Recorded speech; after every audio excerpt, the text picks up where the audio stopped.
welcome to another segment of Sermon Notes. And this week we're going to be talking about the sermon from last Sunday, which was a strategy for our sons.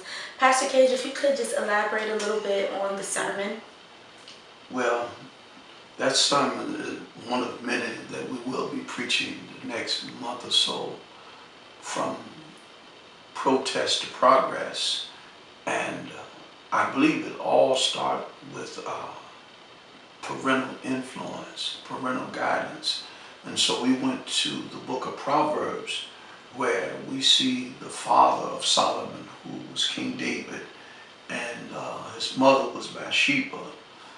And one of the things that Solomon grew up to be a very fine young man, but the quality that he had that was unique is that he listened.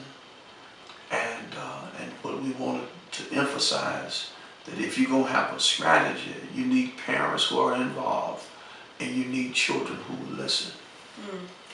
Yeah, and you did speak from Proverbs 1, verses 7 through 9, I believe. And can we just talk for a moment about the value of the book of Proverbs as far as it pertains to wisdom for the youth? And I believe one translation says that youth can gain justice and knowledge about fairness and equity. Another version says they can make an inexperienced person clever and teach the young people to be resourceful. So if you could just tell us, what are some lessons that we could take from the book of Proverbs in general to guide us through these times? Well, the book of Proverbs is a book of common sense, book of wisdom. It's a book of life. And I think that most scholars give Solomon the credit for writing Proverbs.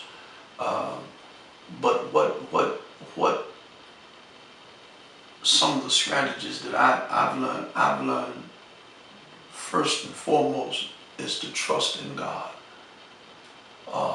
Proverb teaches us to have a relationship which is spiritual, and it steers us away from running after materialism and secularism. And so, but it leads us to focus on our Creator and take advantage of our youth, and never take advantage of those who have traveled the road before us. And so it has allowed me to trust in God with all of my heart, lean not unto my own understanding, in all my ways acknowledge Him, and He shall direct my path. And I've tried to live by that standard. I think that's to me, is a cornerstone of a strategy if you want your sons to survive. And you said not taking advantage of those who have gone ahead of us. Yeah. So who do you mean by that, those who have gone ahead? Our elders. Elders. Those who have come before us. Those who have experienced what we experienced and more. Mm-hmm. Who now are up the road looking back, saying to us, this is the way you do it. It's two roads, it's two paths. One path, only a few travel, and that path leads to God, it leads to righteousness. But then it's a broad path. That narrow path, many don't travel that, but the broad, many travel. And that path leads to destruction. And so I believe that you have to be wise enough, Casey, to choose the right path to travel. Yeah, and so just for a moment, I also wanted to speak about one of your points, which was that we have to have reverence for God, but you also spoke about a rejection of God. When you read that chapter in Proverbs, it kind of illustrates reverence as an act of humility. What role do you think humility plays in some of these, in developing a strategy between, our youth and our elders? God resists the proud, but He exalts the humble. And so many young men think that going to prison is the way. It's a badge of honor. Killing is a badge of honor. Selling drugs is a badge of honor. But really, that's dishonorable, and that's a path of destruction. That's a strategy that will fail 100 times out of 100. So when I humble myself and ask God, God, what would you have me to do? God, direct my life so that my life can have meaning and purpose. And that's me not being a peon or a weakling. It's just me acknowledging the one who has created me and humbling myself before him and say, God, I can't do it myself. And Solomon is a prime example, because when he was appointed king, he asked God, God, help me, give me the wisdom to lead these people. I don't want gold, I don't want fame or power, just give me the ability to lead these people. And God humbled him and gave him everything he asked for. And all he asked for was wisdom, but all the other stuff he didn't ask for, God gave him that as well. And that's really powerful, because I think something a lot of young people struggle with is that kind of question of like, what should I do? Am I doing the right thing? And like following examples that are kind of set before them, and what you see and what you think will work and what your plan might be. And it's kind of that difference between humbling yourself and giving it up to God and saying like, well, what is it that you would actually have me do, aside from what I see people doing and aside from, what I've seen happening before. So yeah, I think that's really interesting. One other thing overall you talked about was coming up with a strategy. I believe that was one of your final points, that we have to have a strategy. During this time, this movement of Black Lives Matter, and you seeing the solidarity from all over the world, there are a lot of plans and a lot of actions that people have been taking. What's your take on that, and what do you think has worked or been effective? One of the things that we're doing in this series of messages, that we want to move from protest to progress. And you can't move from protest to progress without policy, which you understand. That's in your field of study. And the move from protest to policy, which are the laws that govern us, that you have to be at the table help carving out policy. If not, then you'll be stuck in protest. And that's why we, after 50 years, we're revisiting this again, because we didn't pass laws that were sufficient enough to take us from Jim Crow and segregation and slavery to bring us to where we are now.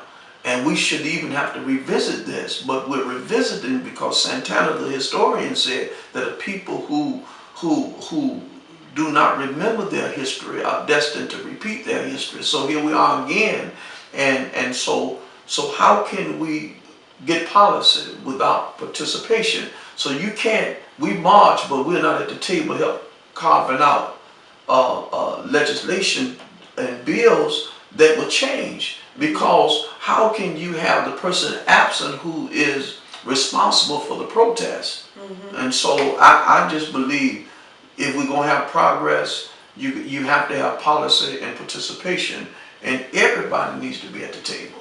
Yeah, I think that's one thing that really is lacking, because, when you look at organizations that are organizing, a lot of these organizations do have a side that works on, planning and proposing policies and writing things down. And I think that's something that a lot of people miss when they are just at the protest side and they don't go and take that step further to like read into the background of, a particular organization, look at what their work, look at what they're doing, and things like that. Casey, let me say this. See, one of the things that redlining, that is a policy decision. I'm talking about that was constructed in a boardroom. Right. Or a courtroom. Gentrification, which we've experienced it with our church in D.C. They gentrified a whole community. Now when you look at D.C., you see gentrification all over the place. I just believe when you're not at the table shaping policy, Jim Crow, that's a policy issue. When we talk about jobs leaving America, NAFTA, that's policy. 3 strikes, you're out. That's policy. Yeah. And so if we don't change the policy, and it's hard to change the policy if you don't change the people. And so, well, how are you going to change the people without participation? So if you're not voting, you're not registered to vote, you're not going, well, it's not going to change. And so things stay the same. Right. We still have to revisit the voting right legislation because we're not permanent voters in this country. And it's honestly been altered when you look at for the last 10 years. You've seen the Civil Rights Bill of 1965 be stripped. Yeah. You've seen southern states reenact a lot of repressive voting policies. Amen. And a lot of that has been policy, which most people don't pay attention to because they believe it doesn't concern them. But one thing that's even more concerning when you think about policy is that the local level policies, which impact most people's lives the greatest, no one really pays attention to. When you think about, who is policing you?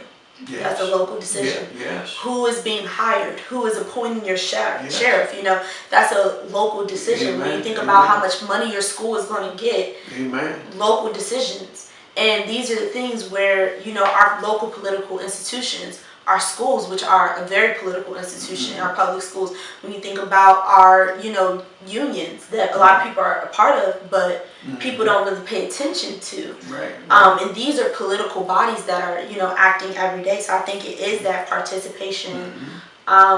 We spoke a little bit earlier about literacy and how a lot of people are kind of pushed out of the game of understanding policy and what's going on around them because of the level of literacy. What I wanted to ask you is, are there any types of literacies that you would like to see develop within the Black community specifically? Well, one of, and I believe you and I both we're graduates from Howard. I believe education is the avenue, and I believe it starts early, and if we can invest early, we won't have to pay later. One of the reasons we're paying now with the George Floyd is because we didn't invest early enough. And the reason why cities are on fire is because we didn't pay early enough. I believe if you invest early, you won't have to pay later.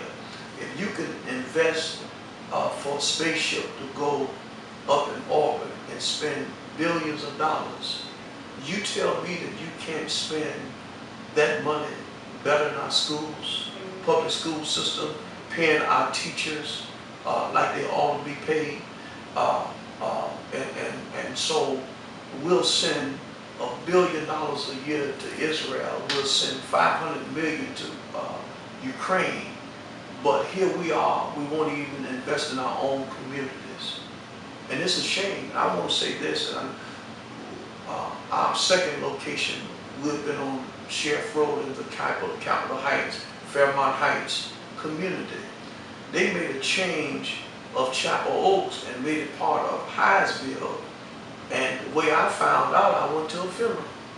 I didn't even know it was changed. We was part of District 24, and now we're part of District 47. Didn't even know that Chapel Oaks, across the street from Fairmont Heights, had become a part of Hyattsville. That's what I mean by policy. Yeah, those are the decisions that people don't pay attention to, decisions that are tied to funding. Right. And one way to easily get involved in local politics that anybody can do, you can attend a city council meeting. Amen. City council meetings are open to the public. If you are interested in what's happening in your child's school, you can attend a board meeting. Every district has a board of education.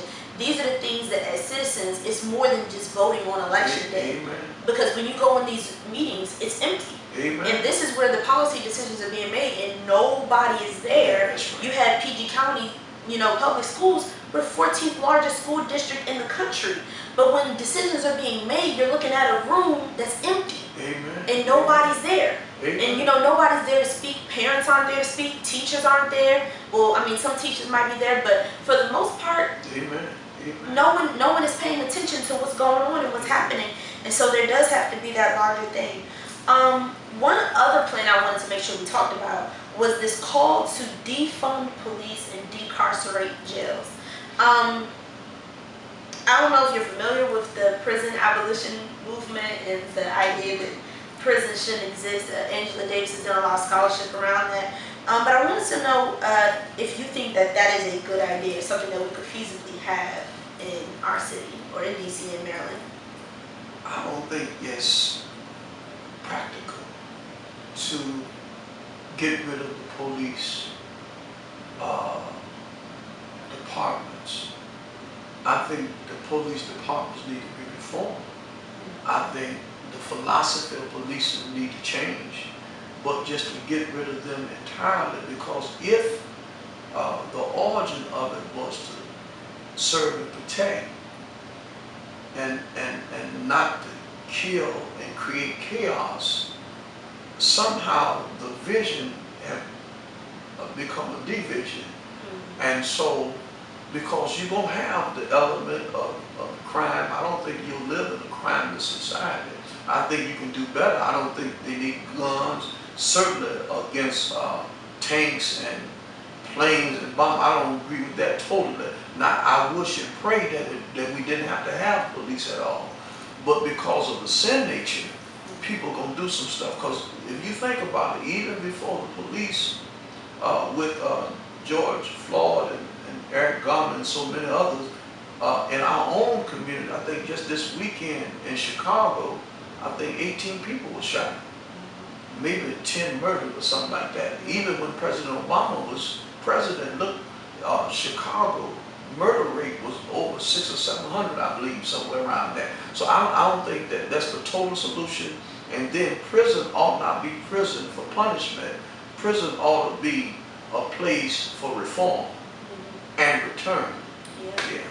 Yeah, I think that's kind of where the call comes from, because a lot of the research around prisons is that, you know, when they were created, the idea was kind of around this religious idea of penitence. That you would go, that's where the word penitentiary comes from, is to pay penance. That you would go and you would spend time in solitude and prayer, and when you come out, you would be reformed. Well, 100 years later, we realized that solitary confinement makes people insane. We figured out that, you know, when people come out of jails, 9 times out of 10, they cannot reacclimate to society. And we've just learned that our prisons are not working. We've learned that our police forces, a lot of them have maintained a negative culture. Some would even say historically derived from the practice of slave catching and the idea of property protection and return, and so, you know, I can see where the call comes from. I would say I'm not. Yeah, but also I believe that the prisons have taken the places of the plantations. I believe I'm saying free labor. Yeah. You know, absolutely. And controlling human capital. And so I believe that reform, and if you could get rid of them, period, it would be great. But but I'm a realist, and I believe I deal with reality. I don't think there's a society that has existed without some sort of order, some sort of police to provide structure, but I do think there's a possibility that we could shift some of the funding that we give to police and prisons to you know, hospitals and mental health services and trainings and preschools and, you know, investing early. Invest early. But the other thing is, there's 2 kinds of prisons. One for Jeffrey Epstein, one for Bernie Madoff. One for black, one for white, one for rich, one for poor. When Jeffrey Epstein hung himself, they said they immediately charged the 2 officers that were supposed to be on duty. In Minneapolis, the men there, they weren't charged until the protests and the burning started. See, if they would have charged it, it wouldn't have been any burning or protests. Now in 50 different states, people marching. And that brings us to one of the quotes from the sermon that really just kind of resonated with me. you said in the midst of chaos we can find community. Can you just kind of elaborate on what was kind of behind that quote, and then, what are some of the ways that we might find community out of this chaos? I believe that Dr. King was right in his book, Where Do We Go From Here? Chaos or Community. And you just choose, like the past we just talked about, which road you going to choose? You going to choose community or you going to choose chaos? Chaos got us involved in the Civil War. Chaos got us into Vietnam. Chaos caused us to drop the bomb on Hiroshima and Nagasaki. Chaos is, I'm a Crip, you're blood. Chaos is that I'm a vice lord, you against the disciple. We can go to community and bring about change. And if we take the road of peace, if we do that, take the road of peace, I think we can bring about community. If I can see you as a sister, as I can see you as a friend, as I can see you as a professional, or if I can see you working on a sanitation truck. That's what took Dr. King to Memphis. Right. Because he wasn't just preaching, he was practicing it. See, you just can't preach a racial society where there's no racism. You got to practice it, meaning that you got to let your white child play with the black child. You got to teach your child around the dinner table that he's not better because of his skin color or his economic status. Right. I think it starts there. And when you have community, it comes about because we have compassion. Yeah. Well, amen. I think that was amazing. And I think that's something we can all move forward to, doing the work of choosing community over chaos. Yeah, thank you, Casey. I really appreciate you. God bless you.